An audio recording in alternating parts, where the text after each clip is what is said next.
My name is Nicola. I'm the guest hostess, and I'm here in studio with Gandhi and my aunt and Miss Caroline. So, with us, Gandhi, if any of you didn't know, is a female cricketer. She plays for the border team, and she goes to Bloemfontein, obviously, and she's an all-round cool person. So, please say hello. Hello. Nice to be here today. It really is. So tell me a bit more about yourself, Gandhi. Your upbringing, your values, and everything. I come from the Transkei, a very small community called Willowvale. It's not an incredibly rich community, so just my upbringing has taught me so much. And last week Friday, I was chatting to the school about taking opportunities and things. And growing up in such a place like the Transkei, it teaches you that opportunities aren't something that's always given. So one of my biggest things in life is I always try to take whatever opportunity comes my way. My value system, my grandpa always used to say to us that people must share.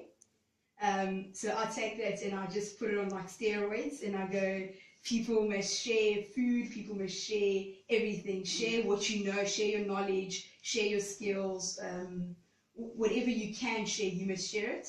So that's something that I really grew up with and I always try to showcase that. And then also my parents always taught myself and my siblings that we must treat each other fairly. So it's also something that I try to do. So that's my value system and a little bit about where I come from. That is really cool. So you play cricket. Tell me a bit more about that. Like, when did you start playing cricket? When did you know that, okay, this is something that I like to do? I'm very much interested in this. It started when I first made the school's cricket team. I really enjoyed being with the team. I enjoyed going out and playing cricket. It was a fun activity. But then I think it kick-started for me on a more professional level when I made the Border Under 19 side when I was only 13 in grade 7. So that really just started to kick-start things. I thought, okay, that's quite an achievement. And being the kind of person that I am, I'm always hungry for more. So once I did that, I made the Border Senior Women's Cricket team. And then I thought, okay, this is getting a little bit serious. It's something and how old were you when all of this is happening? I made the Border Senior Women's team when I was 15. So that's the provincial women's side. And then that sort of got me like, I really enjoy this. I'm taking this a little bit serious. But then for me, the moment when I went, okay, this is it, was when I made the SA team. For making the SA 19 team just said to me that I'm good enough for more. And that's when I would say that was in grade 10 when I started to really take it more than serious, like serious. So when you started, weren't you afraid of what other people would say about, okay, Gandhi, she's a girl, she's playing cricket? No, not necessarily. I do what I love. I love cricket, and it doesn't matter what people want to say about it. It's a part of me, it's who I am. I'm someone who loves cricket, and that's the most important thing for me. So what people have to say about my passion and my dreams and my ambitions doesn't really matter to me. Do what you love, and then the rest doesn't matter. That's really a nice motto. I asked you this before.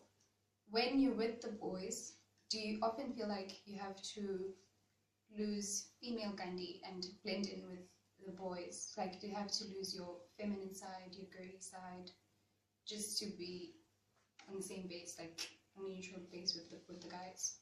No, not at all. I just have to be Gandhi. That's all I have to do. I just have to be Gandhi, and that way I'll be accepted. And it doesn't matter who I'm with, as long as I'm Gandhi, it's either you're going to accept me or you're not. But I'm not going to change so that my surroundings can accept me. I'm just going to be who I am. And that way it works out best. Otherwise I'd have 20 different personas because of the 20 different roles that I fulfill.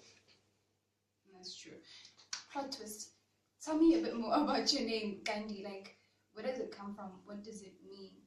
And there's an African saying that says, like when you give a name, you have to sort of grow into like the name. I'm not sure if I'm making any sense, but yeah. So tell me a bit more about that. Well, my name Gandhi. A lot of people think that I'm named after Mahatma Gandhi, which is wrong. I'm actually named after Indira Gandhi. Indira Gandhi was the first woman Prime Minister of India.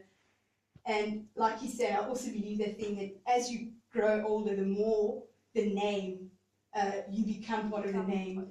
And for India, a country like India, with the kind of religious beliefs that the people in India have and the status and class that women are put under, for a woman to become a prime minister, that's groundbreaking. I want to be groundbreaking. I try to be groundbreaking. I'm the first girl to play cricket at the different day. It comes to that point where I do believe that, and I try to be that all the time. And that name, the leadership and everything, I'm so invested in leadership. I absolutely love leadership and working with people, and I do that. It comes from the name. That's really nice. I feel like I'm more of an antisocial person. I don't really like working with people, but comes a time, like there's a saying, no man is an island, so I like to let loose a bit. So tell me, what goes into preparing for like a match? Lots and lots of practice. One of those people who doesn't like to go into a situation having any doubt. So I try to practice as hard as I can so that when the time comes for me to perform, that there's nothing that I didn't do. And then I give myself the best opportunity to use the opportunity I've been given because I've done all the pre-preparation. That's really cool.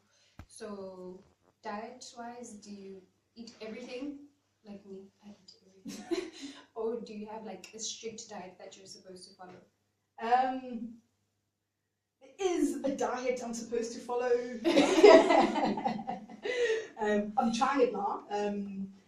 Obviously the training and the stuff, like now, before I came here, I was at a biokinetist and stuff. So because the cricket is becoming so much more real, it's something that now people are talking to me and they're going, okay, well, in the next 2 years, we're trying to get you into the National Academy side. In the next 3, 4, 5 years, we're trying to get you into the senior women's cricket side. It's becoming such a real thing that the pressures of that kind of stuff have increased. So there is a bit of a doubt that's been followed. Biokinetist is doing his thing.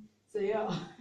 I like how passionate you are about cricket, but do you not find it hard to juggle your cricket and school and family, and then also being like a team? Because there is a time where you're like, you know what, I just need to be alone. I don't know if it happens with you, but sometimes it happens with me. Like you just need to be alone, no world, no any external distractions.